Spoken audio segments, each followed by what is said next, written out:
Duke, Clemson. Duke on the road against, can't even call it Death Valley anymore, against the Valley. Memorial We're just going to Stadium. call it the Valley. The Valley. They're in the Valley. Duke in the Valley.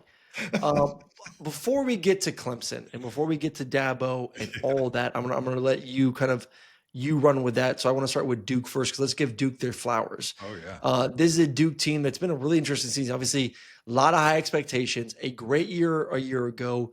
You go in there and get Mensa and you say, okay, now we got a quarterback. We are for sure going to be contenders in the ACC. Then you go on a 2-game losing streak against Illinois and Tulane. I was on the game for Tulane. They did not look good at all there.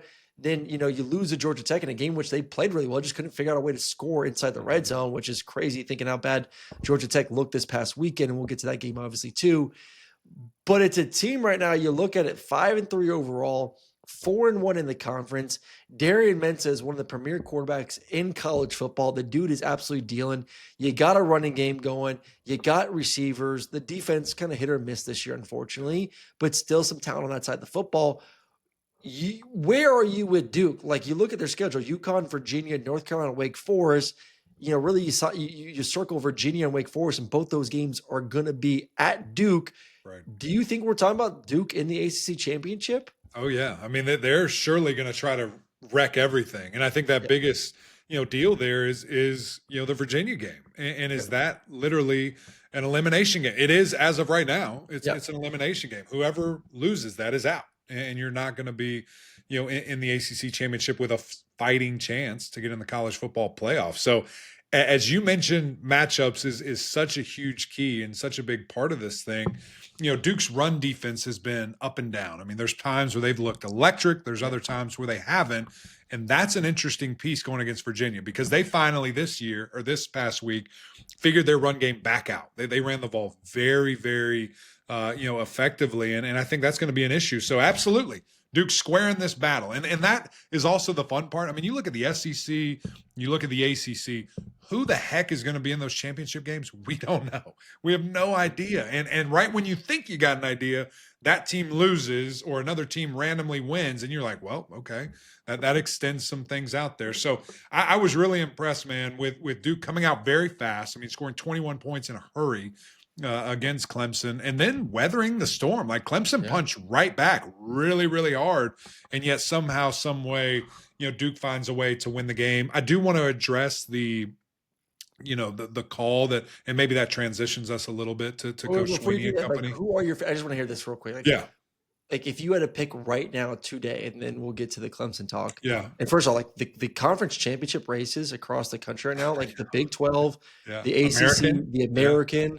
Like, I know the Big 10 and SEC are somewhat still going, but you kind of feel good that you know who's going to be in those games. But those other three are wild. Yeah. I mean, wild. Like, the teams that you like, wide open. It's going to be so much fun here the last month of the football season. Yeah. So, like, today, before we jump into the Clemson talk, today, predict who's going to be in the ACC championship game. Yeah. I think it's going to be SMU and Georgia Tech. Okay. That's what I think happens, which is crazy. And maybe that's like a coin flip. Maybe it's all tied at the end of the day, and it's like a coin flip. Who goes? You feel really good about Georgia Tech because they only have Boston College and Pitt. Yeah, which Pitt might be in there too. Pitt's really good. I need you to look at Heinschel. Yeah, Pitt's in there too. Yeah, I need you to look at Heinschel. He's the real deal. And listen to this. They're undefeated since he's been the QB. They've got Notre Dame. They're off this week. And then Notre Dame comes to their house. If they beat Notre Dame, playoff Pitt. Look out. All right, let's move on from Duke. But yeah, ACC is going to be fun to watch. All right, let's talk a little Dabo. So talk about the call. Talk about Dabo. What's the state of Clemson right now? Yeah. So I'll talk about the call first because that kind of ties into everything because it deals with a DB. So, it's fourth and whatever. Duke has to have a touchdown to stay in the game, to convert, or it's all over. And the receiver was in the slot. He's got, Terrell over top of him. There was a lot of contact by the defense leading into it. The first 50% of the route, there's a ton of defense. And then, he's not even in the end zone. The ball gets up. He's trying to adjust, and he's kind of pushing, Terrell, which that's what Clemson fans, I think, saw first and saw the most. So they're like, this is OPI. What are you talking about? This is crazy. Which, if you just saw that, I totally agree. On top of the flag was so late. It was so bizarre.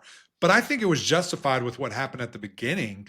It's just, however you look, you have to look at the whole play. I'm not mad at it. Shouldn't be in that situation anyway. Don't let it come down to the officials. I do have a little bit of an issue with how late the flag was. I thought it should have been thrown 3 seconds before, and before the ball's even in the air, call defensive holding, whatever you want. Because it was so back and forth too, Aaron, and I'd love your kind of quarterback thought on this. Maybe you don't call anything. Both guys are being extremely physical. I don't know how you dissect where and when to call the penalty. So, again, I'm not going to gripe about it. You lost. It is what it is. Your defense played atrocious. So, real quick, when it is that physical, and maybe on the front end, it's the defense. On the back end, when actually the flag was thrown, it looked like the offense. You typically like a no call there? I think if both guys are fighting and it's clearly like both guys are fighting, I think it needs to be a no call. And I agree, like it's always, it's unfair for the defense most of the time in those situations. It's just like, it's like targeting. Like the defense always gets called for targeting, but when do we ever call a running back for targeting when he lowers his helmet? Like a running back could be a battering ram and lower his head and run into a million people, yet they never get called for targeting. Like you talk to coaches over and over again, and everyone knows it. It is an offensive league, college football. And in the NFL too, the rules are tailored to the offense. The rules are tailored to scoring more points. And in these situations, it's going to be tailored to tie goes to the offense. Right. When everything is equal, we're gonna call the defense on it. Yeah. If it's close, we're calling the defense. And it's just we're on the same page. The way world we live in nowadays. It's unfortunate for defenses. Yeah, it is. And I thought, again, it's a shame that happened because Clemson would have won. They would have won the game, which is obviously a big deal. And why Coach Swinney at the end of the day, like you said, like defense has been just not even. I don't even think underachieving is the right word. Like, what is worse than underachieving? Because it has been so far from expectations with the talent that we know that is on that roster that has not been met, and the fact that these games are happening in your stadium. Correct. Yeah, it makes it way worse. Like the Georgia Tech game, in this game, it's like, dude, you can't even say like the talent plus home field advantage, and you're still giving up 40-something points. I know Duke is electric on offense, but like you got to have some pride at some point. I sit back still flabbergasted by how far the mighty have fallen on the defensive side of the football. Yeah, and especially with all that talent. And just to kind of prove your point of what's worse than that, Clemson was 134-0, I believe, when scoring 45 points. So the fact that this one, like it's literally the worst. It's the worst ever. That it's been in regards to the back and forth nature there. And you guys saw, Coach Dabo Swinney really laying into the defense, the staff, players. He and Tom Allen, he was going after Tom Allen a bunch just of just poor things happening. And the secondary in particularly, the safety position was just bad. Blow-ups everywhere you look. MAs for touchdowns, not just big plays, not just missed assignments, for scores that literally altered the game. And he laid into him, and this is the sad part, because it's my coach, right? Like Coach Rick isn't still coaching anymore. He's doing TV. So it's different for you when you see these like that's my guy. Like that's I've seen it all. I know it all. With him. And so when I see like his eyes, his heart, his emotion, his mindset, like he's in a bad place right now. And this sucks. It sucks to watch. And he's the only one that can get himself out of it. That's why he's the leader. That's why he's the guy. And, I obviously hope and pray that he does, because I think he's great for college football, great for my university. But he's not having fun right now. And obviously they stink. Does it get to a point where it's not even like Clemson kind of saying like, hey, we're ready to move on? If it's more like Dabo's just like, enough's enough. Like, I feel like I'm not wanted. I'm underappreciated. You don't appreciate all I've done. And at times, like we all understand, like sometimes it's that time to move on from the relationship. Someone's going to have to do it at some point. Would you rather be the one going out on your terms and not the other way? It just feels like I don't think Clemson's going to fire him. No. but it's moving to a position where it feels like every year the stress, the anxiety, the you need to do it the way we want you to do it Right. is pushing him to a spot where it's like, how can you be your true authentic self? Mm-hmm. If what I am and who I am is not good enough for you, why do I need to be here? Why do you deserve me? Right. And I think that's Right. the question that Dabo needs to ask himself right now. Sure.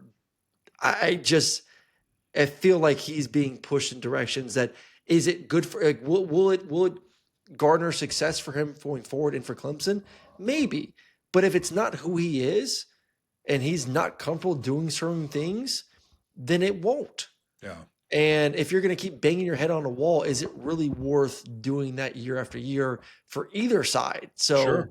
I don't know. I feel like it's coming to a head pretty fast right now. I don't want to sit here and say like, oh, Dabo's the next one on the chopping blocks, because I think if anything, he would walk away before Clemson got rid of him. Right. And I probably agree with that. And, just when you look at it, how do you want to do it if you're him? I mean, do you sit back and think, okay, if I was coming into this program right now to take over, what would I do differently? If I was not the head coach and I was the guy that I am taking over this program, what would I change?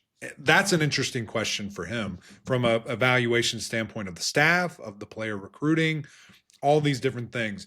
And then I think the other thing, which he said this many, many years ago, where it's obviously quite relevant now, that when, they start paying the players, that's when I'm done. And what he meant by that is professionally, not what it is now, but when it truly is, semi-pro or baby NFL, whatever, and the guys aren't in school because he values education more than anybody I know.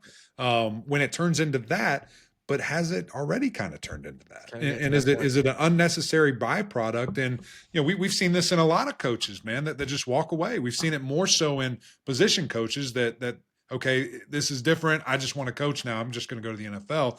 Not that he would do that piece, but is this game so different from what he loves and wants to protect that it's not fun for him anymore? I don't know that. It's not like I'm sitting here telling you a conversation that he and I have had. I just can see his face and I know that he's in a bad spot. He's in a bad spot. He does not seem to be enjoying. Going to be interesting, man. It is not pretty right now, unfortunately, for the Clemson Tigers or